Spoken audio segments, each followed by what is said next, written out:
Massive Charisma, Small Talk, Charm, Likability, and How to Succeed with People. Written by Patrick King, narrated by Russell Newton. We've fleshed out a usable definition of charisma and broken it down into its parts, and hopefully you've been able to zoom in on all those parts of charisma that you're already getting right and those that need a little more work. This leads us to the obvious next question: how do we get better?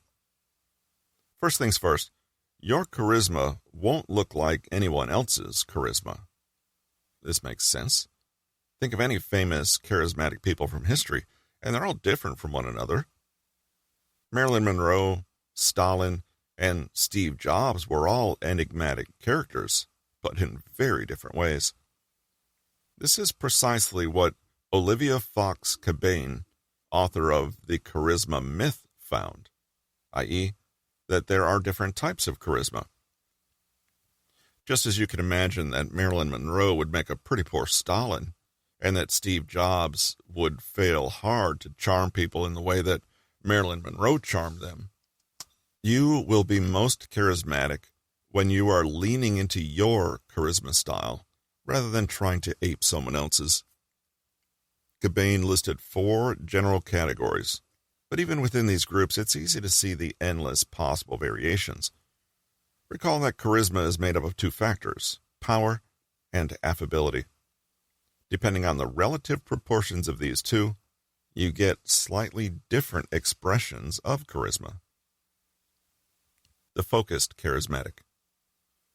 This is a state of high presence, which is a kind of high power, paired with moderate affability, which makes sense because the focus is on the other person.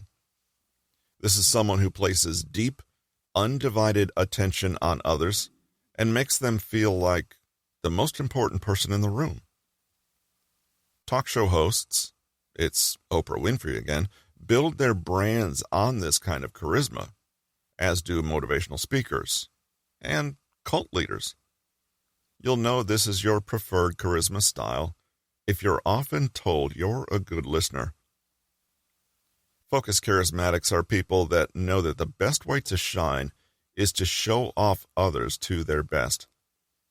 If you often find yourself in the guru role of guiding people to be the best they can be, this may be your strong area. A focused charismatic can ooze charm and class in a totally subtle and often invisible way.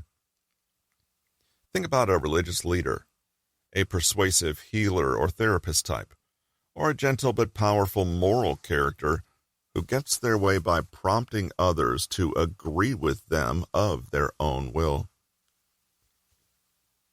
The visionary charismatic. A visionary charismatic is more affable than the focused charismatic, but a little less powerful.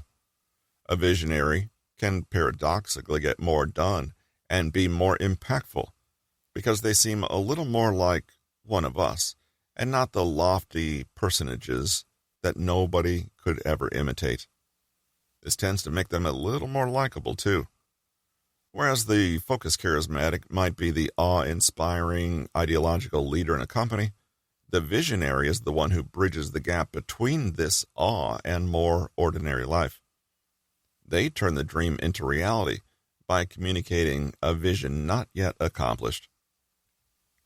Recall Riggio's theory about emotional and social expressiveness. We are drawn to those who can move us to see their inspiring vision of the future, especially if they have the enthusiasm and energy to campaign for that vision.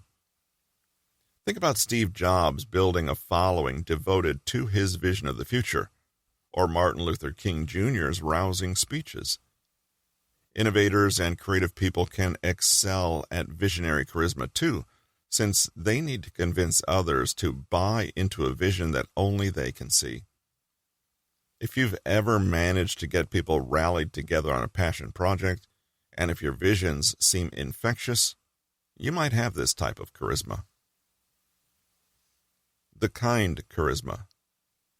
This is the combination of high affability, but the lowest power of all the charismatic types. Emotional connection is powerful stuff. Think of Buddhist Zen master Thich Nhat Hanh and how profoundly he influences people without any conventional trappings of wealth and power. He does so purely on an emotional and spiritual level, with genuine warmth and compassion. Fred McFeely Rogers, affectionately Mr. Rogers, from the children's TV show Mr. Rogers' Neighborhood, was a much-loved media icon who inspired countless people with simple, wholesome messages. He was not just a cheerful and reassuring part of millions of people's childhoods. He became a role model and ideological icon, spreading lessons of civility, tolerance, and belief in your own self-worth. If you're a person who can drastically elevate situations with kindness, mercy, empathy, and benevolence, this form of charisma may be your strongest. Note, however, that the relatively low power here does not mean no power. No charismatic will do without at least average or a little higher than average power. It's just that the focus is on affability, and their power is filtered through this kindness. The authoritative charismatic. Finally, a more classic picture of a charismatic leader. Like Stalin or Hitler, people with this style of influence use power and status to position themselves as authorities, experts, or leaders. This combination is low affability and high power. You might argue that if affability is low enough, then you're not dealing with a charismatic person at all, but a dominating bully or despot. Such people seem to naturally command control and effortlessly lead others. Do you frequently find that other people defer to your judgment or put you in charge of important tasks? Do you find that even those people who don't actually like you very much still tend to respect and follow you regardless? You might be better at exuding this kind of charisma than the other types. As you can see from the four types, there is usually a trade-off between power and affability. Though you would ideally want the highest possible power and the highest possible affability, in reality, it's usually the case that as one increases, the other decreases. Note again, though, that charismatic people are never low in either power or affability. Furthermore, this isn't to say that these are the only types. If you think of famous charismatics from history, you'll find many that don't fit the mold. In fact, their uniqueness itself is a source of both power and affability. Some may inspire and lead people because of their bravery and strength. Sporting heroes, those who beat the odds after disease or injury. Some may captivate and enthrall people with immense beauty, grace, or sex appeal. The starlets from Hollywood's golden era. Others may capture people's admiration through humor, creativity, and originality. Robin Williams' comic genius could hit on an emotional level. And others may garner attention because they're moral or even spiritual crusaders. Think of how Greta Thunberg commanded a room with her righteous indignation about climate change. What about you? You may not yet feel confident in your own charismatic abilities, but you're probably beginning to get a sense for the style of that potential charisma, according to your own personality, values, and experiences. Think carefully about your interests and passions, your talents. Are you a good communicator, energetic, determined? And what people tend to respond to instinctively when you're around. The lesson here is that you shouldn't worry too much if you don't quite see yourself in the conventional descriptions of charismatic leader. You can be an engaging, fascinating person with a massive presence in a room in a way that's all your own. Fox Cabane's approach. Olivia Fox Cabane's model of charisma is pretty simple. She suggests that there are actually three main components: power, presence, warmth. Power is here defined as the capacity to impact others, while presence is the ability to be fully engaged and attentive in the moment. Finally, warmth is about perceived goodwill or benevolence, or the degree to which people believe you will use your power and presence in their best interest. Again, all three of these are primarily emotional and about how people feel. Charisma is not rational. We can recognize these factors as analogous to the influence, presence, and affability we discussed in the last chapter. From Cobain's point of view, different charisma styles vary in their relative proportions of these three special ingredients. For example, authoritative charismatics tend to blow everyone out of the water when it comes to power and presence, but tend to be a little weaker on warmth. Kind and focused charismatics excel in emotional warmth, but may lack a little in the power department. Once you have an idea of your current charisma quotient and a few clues on your personal style, you have two options for improving yourself. One, you can lean into your unique style and amplify it. Two, you can balance out by cultivating those aspects you lacked so you're more rounded. Either way, always keep in mind that charisma is most powerful when it's personal and genuine. So keep checking in with your authentic values, the things that fire you up, and your natural gifts. With that in mind, let's look at some practical exercises to start tapping into your inner charm. Use these the next time you're heading into a meeting, going on a date, spending time with friends or family, or speaking in public. Exercise 1. Make yourself comfortable. We've seen that charismatic people are confident and have presence. They trust in themselves and their message, and they unapologetically take up space in the room. On a very basic level, though, confidence equals comfort. It means being at home in your own skin, at ease with others, and comfortable in the world in general.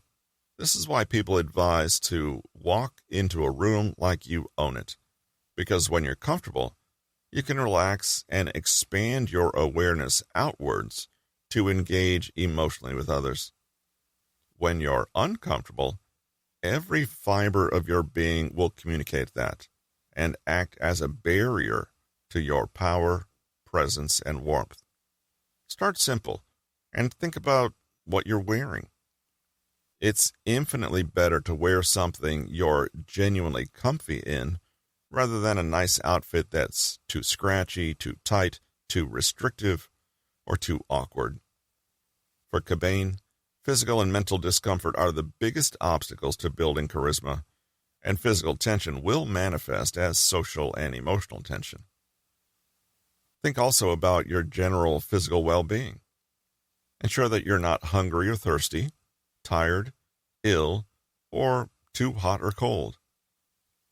If you're going to be outside, plan ahead to make sure you're not distracted by the sun glaring in your eyes or the wind blowing your hair around or the wrong footwear. Before you head out to a social interaction, pause for a moment and check in with yourself, body and mind. Remind yourself that how things look is not as important as how they feel. A silk tie or a gorgeous evening gown might be conventional symbols of style and good taste, but if they make you feel bad, then that is what you will transmit socially. Make sure that your physical situation supports you and allows you to express yourself freely with minimal distraction. If something's getting in the way, get rid of it. Exercise 2. Use ritual and visualization.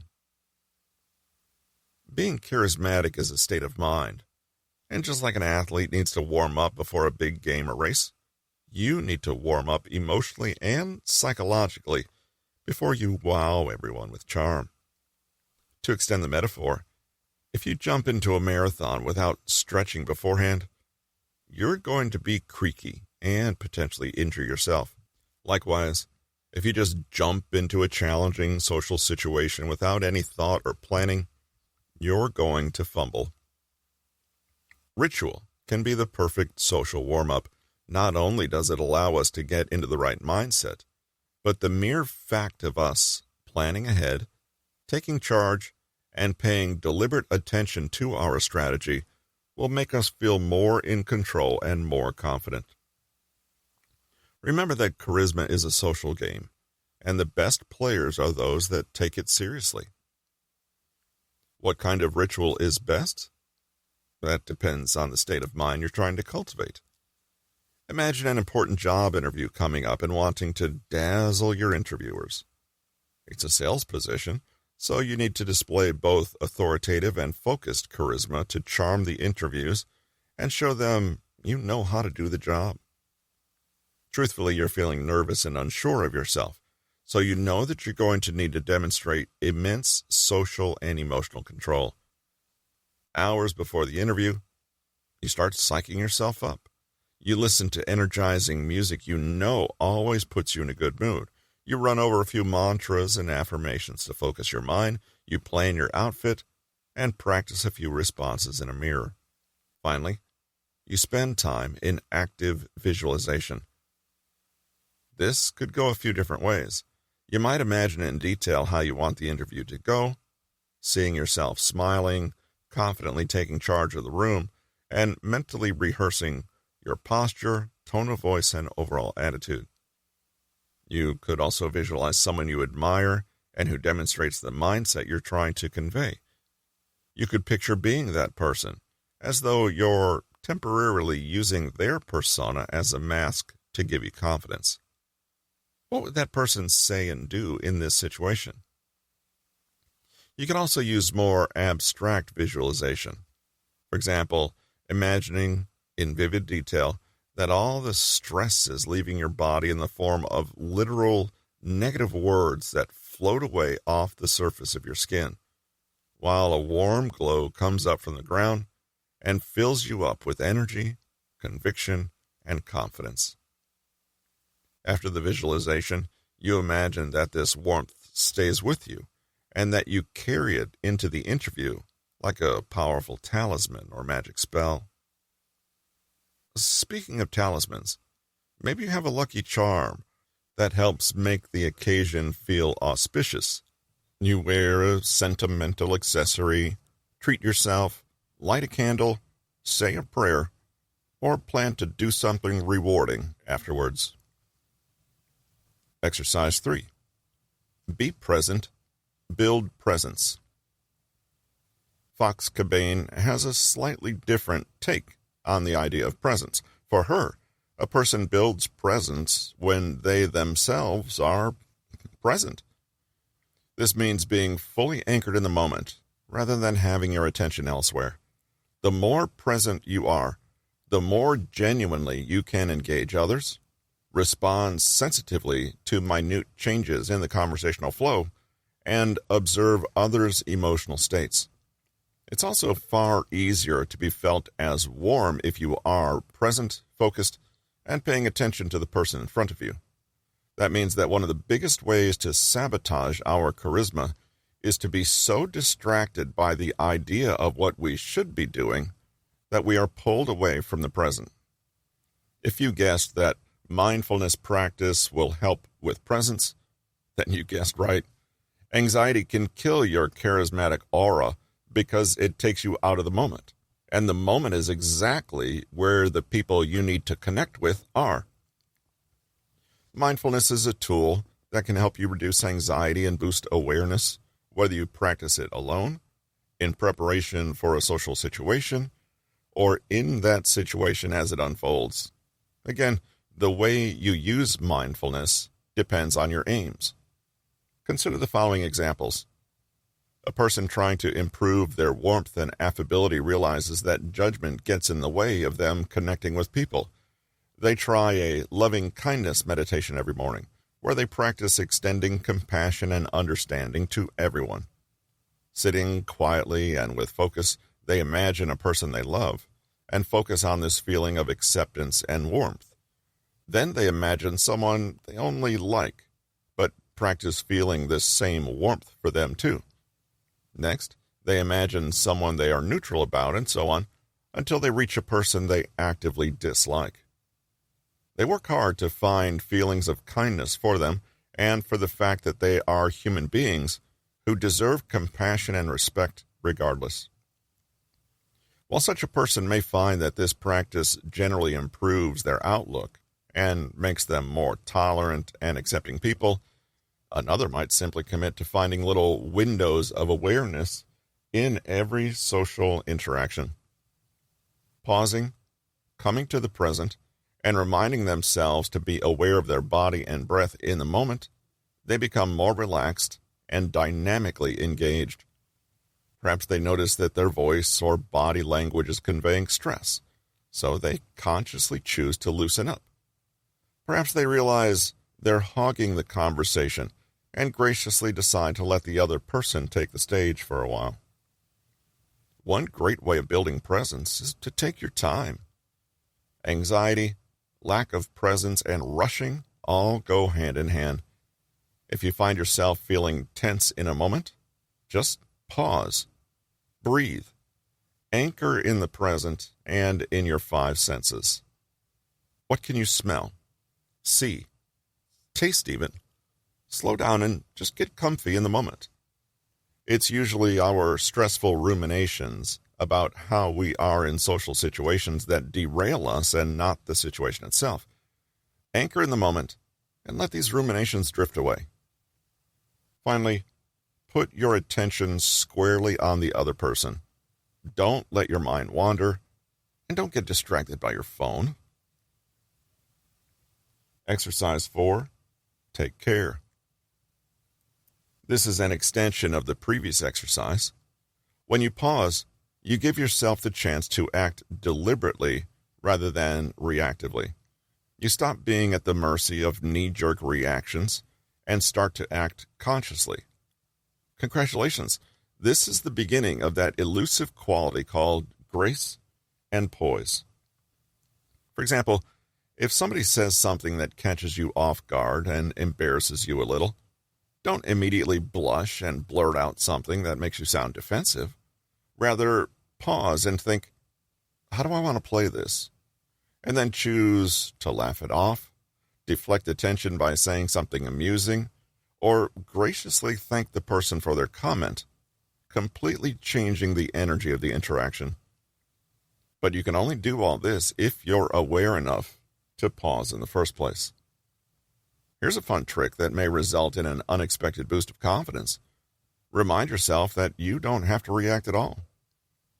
We can get flustered when something unexpected or unpleasant happens, but that doesn't mean we have to lose our equilibrium, give away our attention, or have our mood determined by something or someone else. We can always choose to simply not respond. Sometimes a pause is all it takes to switch you from the mindset of, oh no, what should I do? To, never mind that, what do I want to do?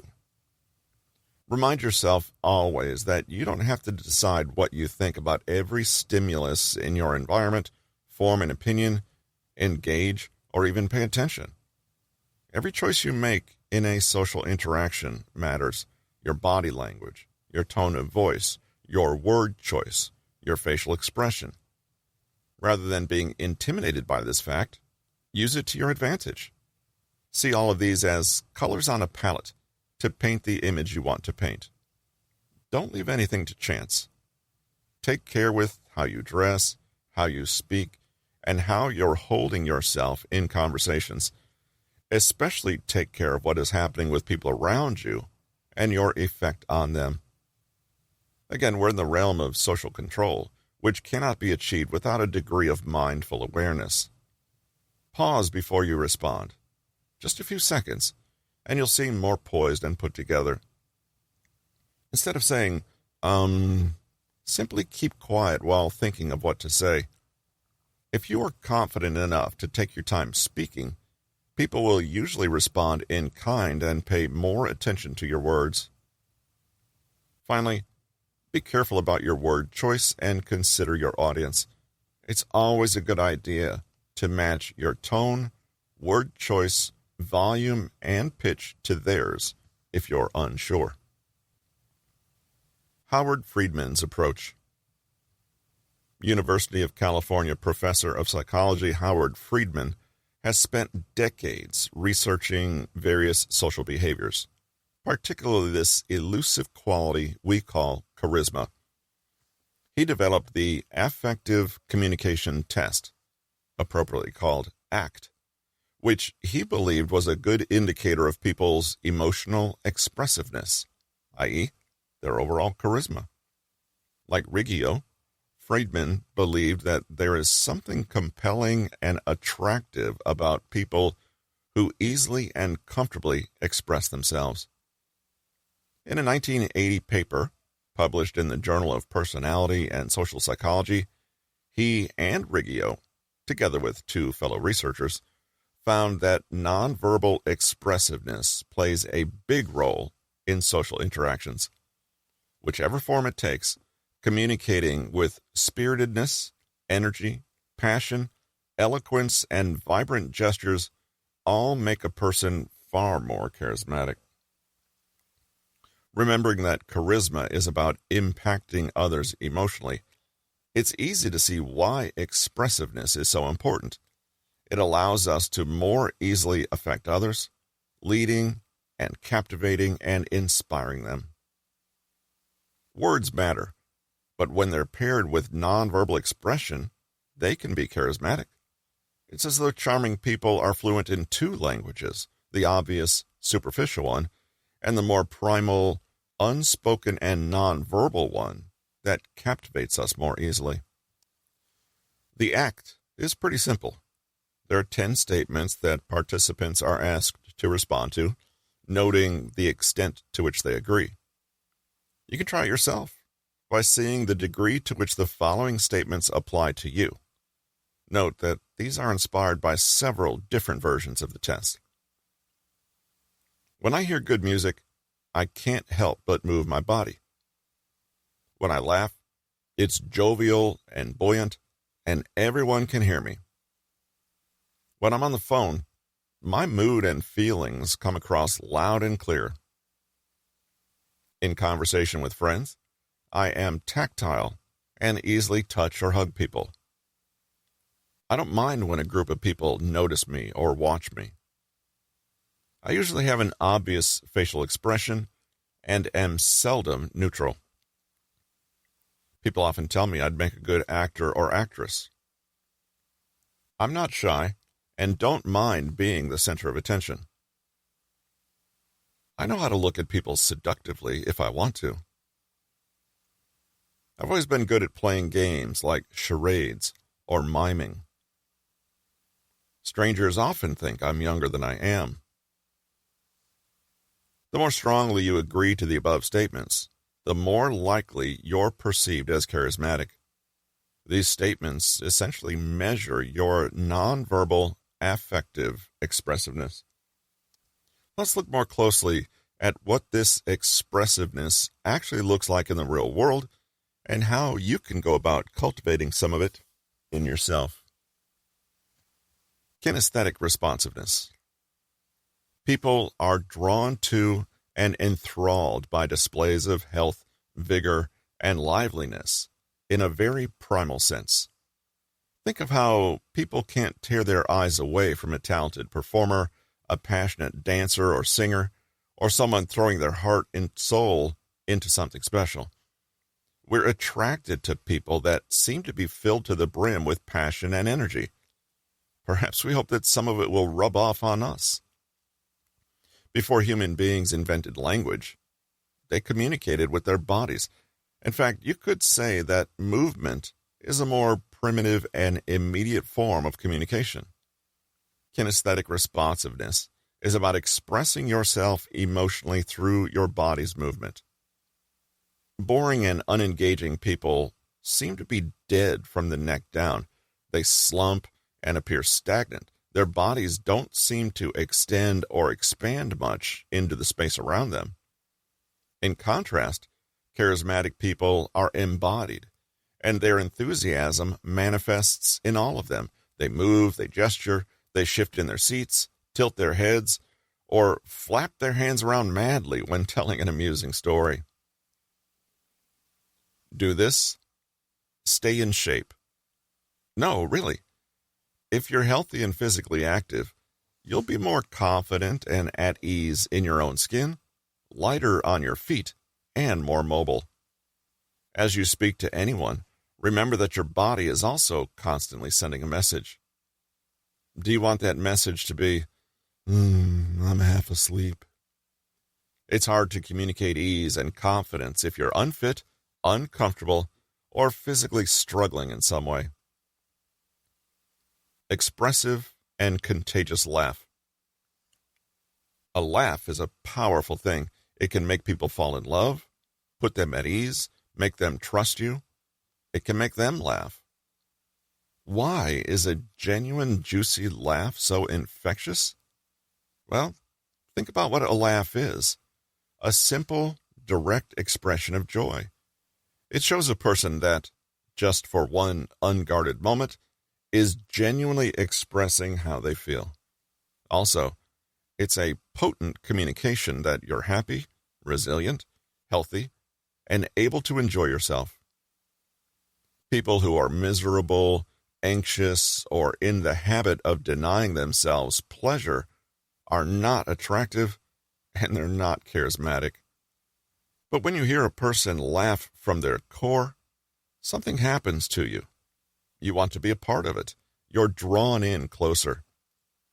All barriers and conventions temporarily fall away, and a moment of intimacy is possible. Do this. Commit to never stifling a laugh. Be free and ebullient with your joy, and let it overflow when you feel it, without a second thought for how you look or for social appropriateness. Within reason, of course. Bursting out laughing at a funeral is probably not a good idea. You could even practice by watching funny videos or comedy and letting yourself laugh openly. The next time you're in company and want to laugh, don't force or fake anything.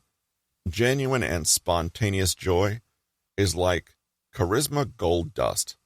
Don't hide it. Expressive voice. Have you noticed how pets and other animals don't care about the words you say to them, but seem to respond only to the tone and pitch of your voice? Human animals are no different. Whether we're conscious of it or not, we all respond to the emotion we hear in other people's voices, regardless of the words they're using. If your words are saying one thing and your voice is communicating another, people will perceive the mismatch, and it will put them on edge. They may interpret the discrepancy as insincerity. That's why it's important to communicate with your whole body, and your voice is an especially important part of your body. Do this. Never speak carelessly. Instead, think about the emotion you're trying to convey and make sure your voice expresses that. Through your tone of voice alone, let people know that you're excited to talk to them, that your conversation brings you pleasure, and that you're fascinated by what they're saying. An old trick for when you're on the phone: even though people can't see you, smile anyway. They'll be able to hear it in your voice. Expressive touching. When we communicate, we're reaching from our world out into the void to touch someone else's world. And the most obvious and concrete way to do this is to literally touch them. Clearly, this comes with some caveats. Touch needs to be appropriate to work. Lightly brushing someone's hand, upper arms, or shoulder in the course of events can bridge distances, so to speak, and make the interaction feel more real and present. If touch is pushy or awkward, though, it can prove disastrous. Do this. With people you don't know very well, communicate warmth and presence by touching them just once or twice in a conversation, on the shoulders, hands, or lower arms. Naturally, weave the touch into another expressive gesture. For example, a light touch when you're indicating you, or a gentle nudge on the shoulder as you walk through a door to suggest they go first. The trick is to be casual and comfortable in yourself as you do so. If you can't touch without being stiff or uncomfortable, avoid it for a while. Don't do this. A caveat here, touch will be received differently depending on whether a man or woman is toucher or touchy. As a rule, like it or not, men can get away with far less touch than women can, and it's usually better to touch someone of the same sex to avoid misunderstanding. Relax into being in the limelight. If you're shy or an introvert, having all eyes turned on you can feel pretty scary, but charismatic people soak up attention easily and with pleasure. Being put on the spot can be nerve-wracking, but even if you're not a natural performer, you can fake it somewhat. Protesting, being awkward, or shyly trying to wriggle out of attention actually makes things worse. A lot worse. So just relax. Something to remember is that when people turn their attention to you, their intentions are usually benign. Watch a nervous newbie comedian on stage for the first time. Usually the crowd is generous with their laughs anyway. They want the performer to succeed and feel comfortable. Do this. Use humor. You don't have to suddenly think of something witty to say on the spot. Just smile, relax, and breathe. Whatever you do, don't make a big deal of any awkwardness in the moment or you'll amplify it. Maybe playfully make fun of yourself or the situation. If everyone has turned to look at you after a slip and fall, just get up, smile, take a bow and say, ta-da! It's not original. It's not even all that funny, but it puts people at ease and will make them smile. Communicate with your face. While you might find an inscrutable and mysterious person interesting for a little while, you'll soon get bored of how little they're revealing of themselves. Communication is about being engaged. People want to know that they're affecting you, that you have an opinion, and that you are alive and responsive. Think about being on a date. It's excruciating to be with an unreadable person and not know how they feel about you. It's far more attractive to be with someone who's letting you know loud and clear where they are emotionally. Do this. Speak less and emote more. It could be as simple as smiling and nodding instead of saying yes, or lifting a single eyebrow when someone asks your opinion of a movie. Expressing emotions via the face becomes easier the more you practice. Look in the mirror and try to see how many different kinds of smiles you can make. Or the next time you're in a conversation, replace sounds with expressions that mirror or respond to the speakers. Change your attitude to strangers.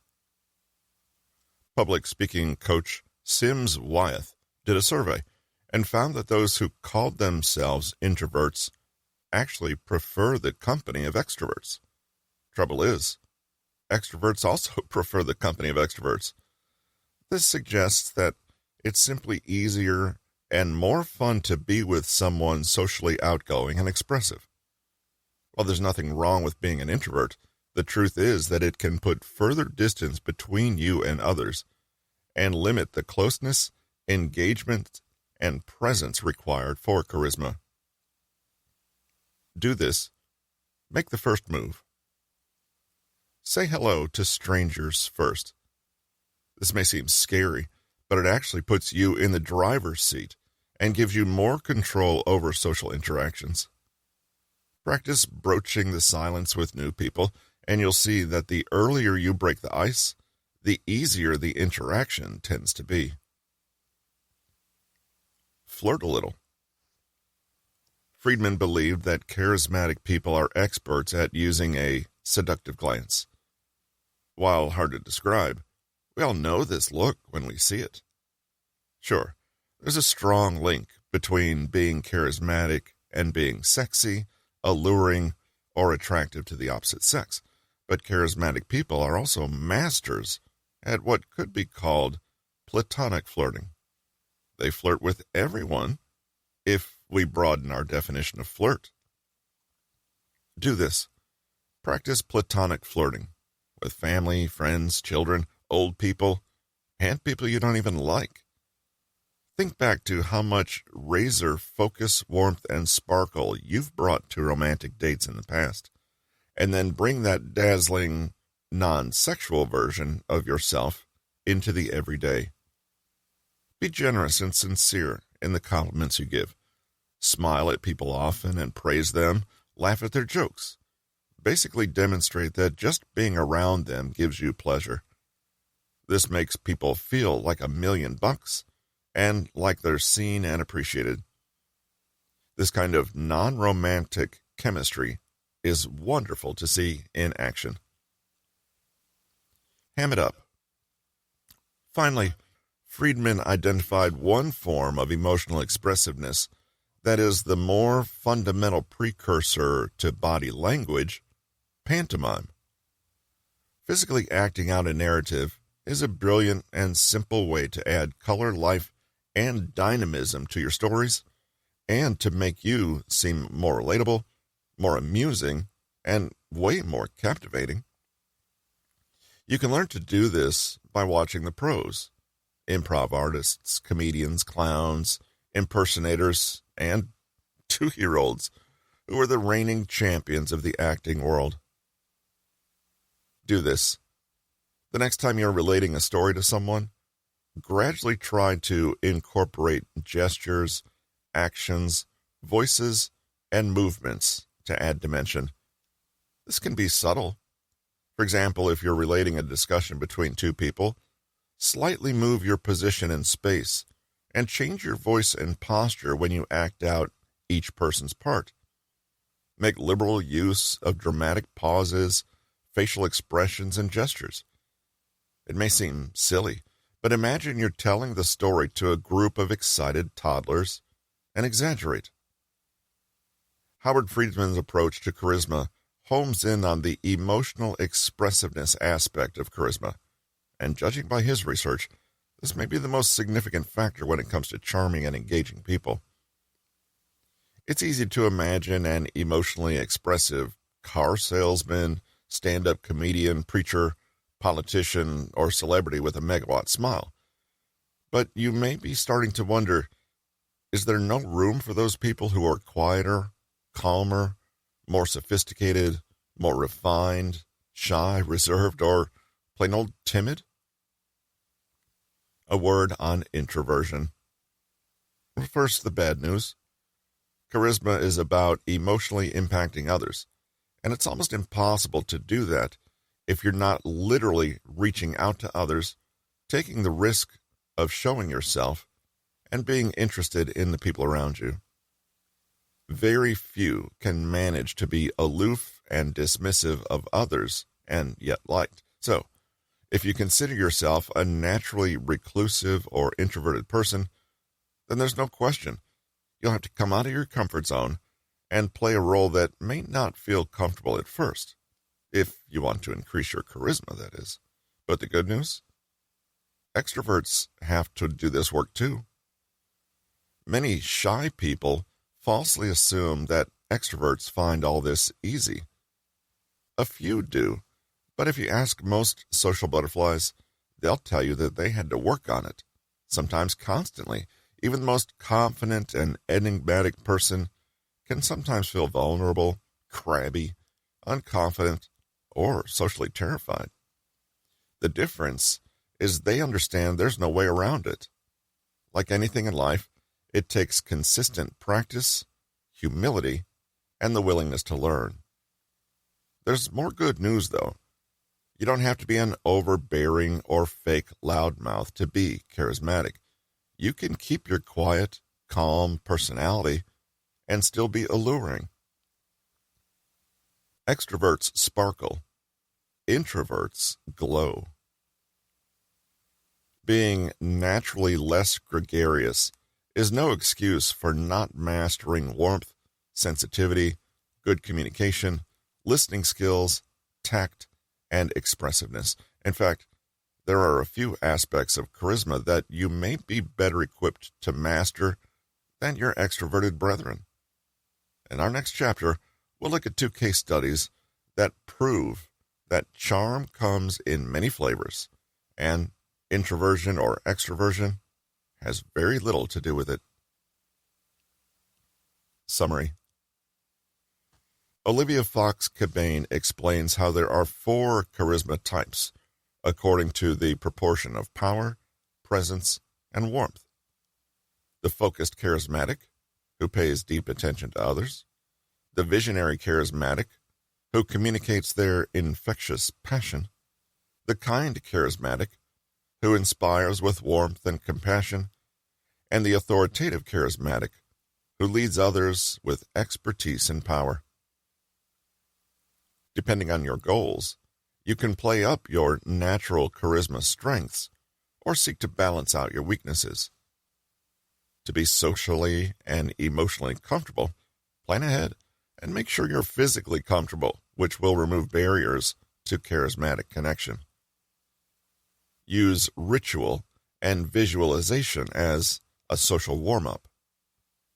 Music, meditation, and affirmations can help you prepare. Build presence with mindfulness. Slow down, breathe, and anchor in the senses. Pause before you respond, and take conscious care of every detail of the interaction, including your verbal and nonverbal expression, appearance, and behavior. Howard Friedman emphasized the affective, nonverbal expressiveness component of charisma. Communicate with all your body and laugh openly. Speak with a dynamic, varied voice that changes in pitch, tone, and expression. Use touch to bridge distance and create warmth, aware that the rules differ for men and women. Speak less and emote more via facial expression. If you find yourself the center of attention, relax and don't draw attention to awkwardness, using humor to diffuse tension. Use exaggerated, pantomime-like gestures and initiate contact with strangers. Finally, practice the art of platonic flirting. Introverts can be charismatic, but they must do so on their own terms. This has been Massive Charisma, Small Talk, Charm, Likability, and How to Succeed with People, written by Patrick King, narrated by Russell Newton. Copyright 2023 by Patrick King. Production copyright by Patrick King.